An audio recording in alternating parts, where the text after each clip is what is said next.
ამერიკელებისგან შემდგარი ეს 12 კაციანი ანსამბლი და მთელ საქართველოს ტერიტორიაზე ჩამოდიან და მხოლოდ მღერიან ქართულს.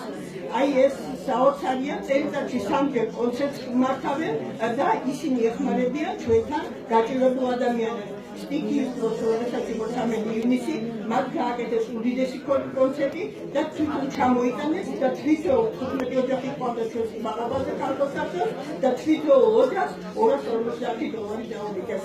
აი ასეთი თანადგომა, ასეთი ძალიან აქტიურობა გვაქვს წარმომადგენლობაში და მადლობა გვინდა უთხრათ და მხოლოდ და მხოლოდ ერთი ალიანსის ქუჩავითა მოგასმენინებს მათ მოგცეს ნებართვა, მხოლოდ და მხოლოდ ეს სიმღერა მოესმინათ დღევანდელ დღეს.